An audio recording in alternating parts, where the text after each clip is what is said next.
안녕하세요. 시네가 책방입니다. 저는 책방지기 한 걸음씩입니다. 오늘은 지난 시간에 이어 로안 윌리엄스의 그리스도인이 된다는 것 중에서 기도에 대해서 정리해 드리도록 하겠습니다. 오늘은 이 책의 마지막 시간입니다. 첫째, 가장 중요한 것은 기도란 우리 안에서 하나님께서 하시는 일이라는 점입니다. 기도는 하나님께 우리를 좋게 대해 주시기를 구하거나 하나님께서 우리에게 관심을 갖도록 떼쓰는 일이 아닙니다.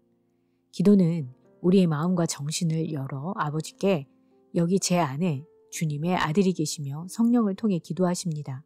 부디 그분의 기도에 귀 기울이소서. 제가 그분께 내 안에서 일하고 행하며 사랑하시기를 구하는 까닭입니다. 라고 아뢰는 일입니다.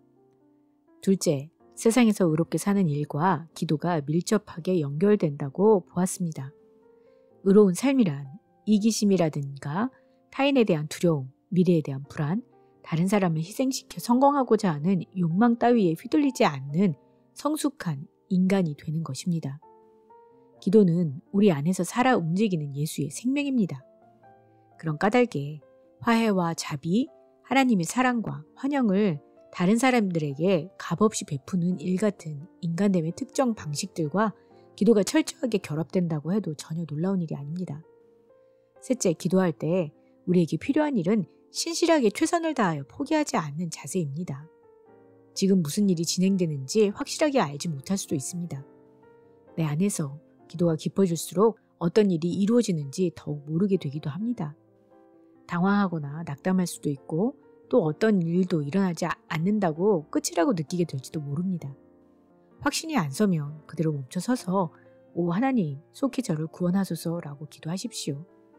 기도란 여러분을 위해 거기 계시는 하나님을 위해 여러분도 거기 있겠다는 약속이자 맹세입니다.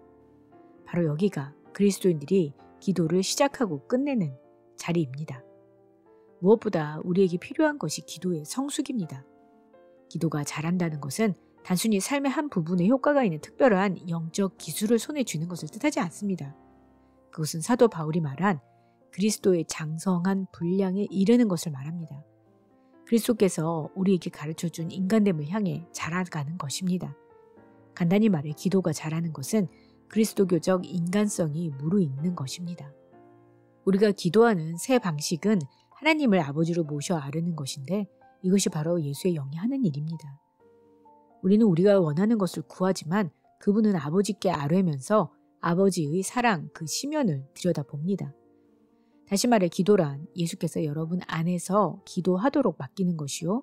우리의 이기적인 생각과 이상과 희망을 점차 그분의 영원한 사역에 일치시켜 가는 길고도 때로는 힘겨운 과정을 시작하는 것입니다.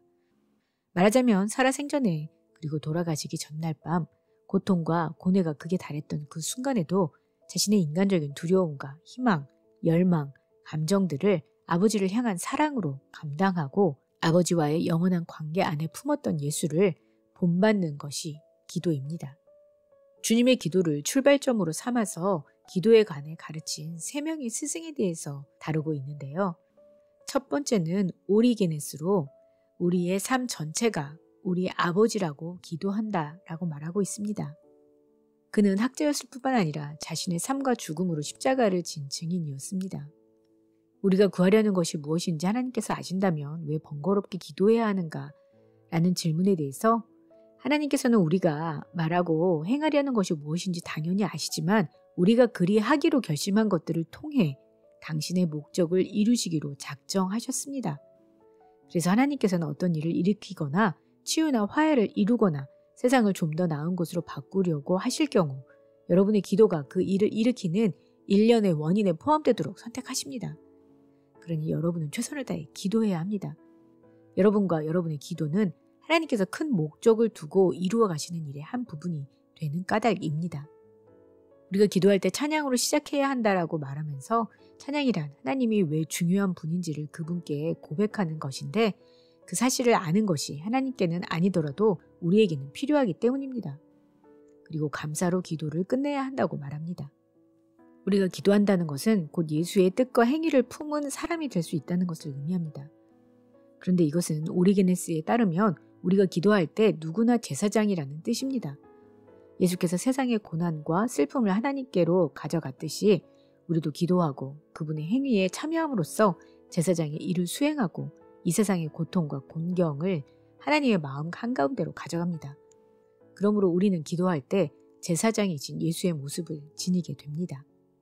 오리게네스는 홀로 있을 곳을 찾아 몸의 평정을 유지하는 것이 중요하다고 말하면서 기도를 시작하기 전에 다른 사람들과 평화를 이루어야 한다고 합니다. 그래서 그는 금식하고 나누어주며 그에 더해 화해를 이루는 게 중요한데 이런 평안한 기도에 꼭 필요한 요소이기 때문이라고 말합니다. 그것은 여러분 속을 꽉 채우고 있는 격정과 본능과 욕구들에서 여러분의 영, 곧 여러분의 본질적 자아를 분리시키는 것입니다. 두 번째 선생은 니사의 그레고리우스입니다. 기도는 관계를 치유한다 라고 말을 하는데요. 기도는 갈등과 경쟁을 해결하는 데 중요한 역할을 한다고 말합니다. 사람들이 진지하게 기도하면 화해를 이룰 수 있습니다. 기도는 우리를 천국으로 인도하고 그리스도 안에서 하나님을 직접 뵙게 해주며 하나님의 영광에 참여해 천사들과 동등하게 해줍니다. 또 우리는 기도를 통해 점차 하나님의 권세를 나누어 받게 됩니다. 그레고리우스는 우리가 우리에게 죄 지은 자를 사하여 준 것 같이 우리의 죄를 사하여 주옵시고라는 구절에 대해서 하나님께서도 먼저 용서하시고 이제 내가 내게 보여주겠느냐 하고 말씀하신다라고 얘기를 하고 있습니다. 그레고리우스는 주님의 기도의 다른 구절에 대해 논하면서 우리가 지나치게 내면으로 치우쳐서는 안 된다고 주장합니다. 오늘 우리에게 일용할 양식을 주옵시고라는 구절에 보면 내가 필요로 하는 것을 내 손에 쥐는 것을 말하는 것이 아니라는 것입니다.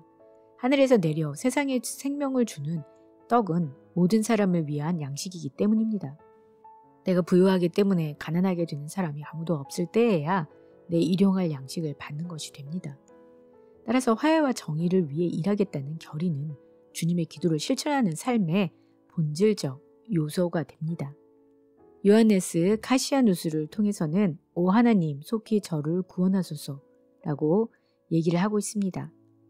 카시아누스는 기도에 대한 논의를 시작하면서 우리는 기도를 시작하기 전에 자기 의식과 감정이라든가 그와 관련된 모든 문제를 잘 다듬을 필요가 있고 기도에 앞서 실제 생활에서도 우리의 태도를 살피고 감정들을 길들이고 정의와 관용을 실천하는 것이 필요하며 또 일상생활의 걱정들에 얽매이지 않을 만큼 자유롭게 되어 기도하고자 무릎을 꿇을 때 염려에 막혀버리는 일이 없도록 준비를 한 후에 기도로 나아가야 한다고 말합니다. 우리의 마음을 깨끗이 비워야 하며 그런 다음에야 내 겹으로 이루어진 기도의 과정이 시작된다고 카시아누스는 말합니다. 준비 단계를 다 마쳤다면 간구로 시작하고 필요를 얘기하고 그 다음 서원의 단계로 나아가며 그 다음 거기에 있고 거기에 머물겠다는 결의를 분명히 다진 다음에는 중보로 나아간다고 합니다. 중보란 그러한 서원에서 솟아나는 사랑의 표지입니다. 그 다음에 감사로 이어집니다. 감사란 하나님께서 여러분에게 베푸신 좋은 일들의 고마움을 표하는 것이요. 더 나아가 하나님의 선하심을 맞아들이는 것입니다.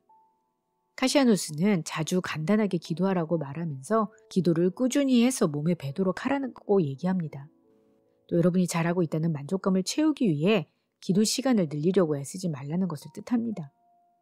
그 대신에 여러분이 지향하는 것은 궁극적으로 예수와 아버지의 관계라는 사실을 기억할 필요가 있다고 얘기합니다. 그러면서 더 짧은 공식인 오 하나님 속히 저를 구원하소서라는 이 기도를 자주 하며 기도에 집중할 수 있도록 하라고 얘기하고 있습니다. 네, 로안 윌리엄스의 그리스도인이 된다는 것, 세례, 성경, 성찬례, 기도를 정리해 드렸는데요. 저는 이분의 책을 읽으면서 참 평이한 말로 쓰셨지만 참 깊이가 있고 또 새로운 시각과 묵상할수록 더 깊이 이해되어 줄 수 있는 좋은 글이라고 생각이 들었습니다. 그래서 더 자주 이 글들을 묵상할수록 더 많은 유익을 누리겠다라는 생각이 들기도 했습니다. 여러분에게도 의미 있는 시간이 되었기를 바랍니다. 그럼 다음 시간에 새 책으로 돌아올게요. 안녕히 계세요.